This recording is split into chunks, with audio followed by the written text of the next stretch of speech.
서울 강서구에 위치한 한 중소기업 5층짜리 사무실 건물 중 4층 회의실에서는 이상한 일이 반복되고 있었다.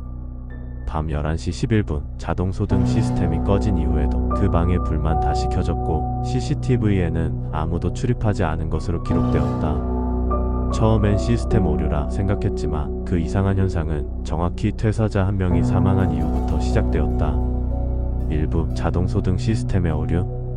해당 건물은 밤 11시 정각에 전층 자동 소등되도록 설정되어 있었다. 하지만 4층 회의실만 11시 11분경 다시 불이 켜졌다가 30분 후 다시 꺼지는 현상이 반복됐다. 보안 담당자는 이상함을 느끼고 스마트 전력 기록 장치를 확인했다.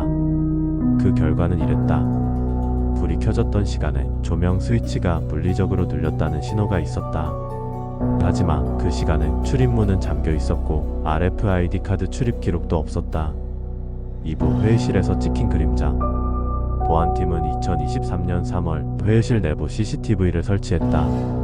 이후 3일째 되던 날 기이한 장면이 포착됐다. 11시 11분 조명이 켜지고 회의실 벽면 유리에 어깨선이 구부정한 누군가의 그림자가 지나가는 장면이 찍혔다. 하지만 정작 카메라엔 아무것도 보이지 않았다. 그림자만 지나갔다. 문제는 회의실 내부 벽은 빛이 들어올 수 없는 각도였다는 점이다. 3부 퇴사자의 비극. 알고 보니 불이 처음 켜지기 시작한 그 주간 이 회사에 근무하던 과장 박모 씨가 자택에서 극단적 선택을 한 상태로 발견되었다. 그는 퇴사 통보 직후 마지막 근무일이었던 금요일 밤 11시까지 회의실에서 혼자 일하고 있었다. 이후 누구도 그 방을 사용하지 않았지만 불은 매일 같은 시간에 켜졌다. 4부 회의록이 생긴다. 이후 사무실 직원들 사이에서는 또 다른 이상한 소문이 돌기 시작했다. 회의실 책상 위에 가끔 인쇄된 A4 용지 한 장이 놓여 있다는 것. 문서엔 실존하지 않는 직원 명의로 회의 주제, 안건, 처리 방안이 적혀 있었고 내용 일부는 실제 회사에서 이뤄질 예정된 업무와 일치했다. 심지어 몇 주 뒤 실제로 논의될 안건들이 그 종이에 미리 적혀 있었다. 해당 문서는 출력 기록이 존재하지 않았고 어떤 프린터에서도 나온 흔적이 없었다. 오부 조명을 꺼도 꺼지지 않았다.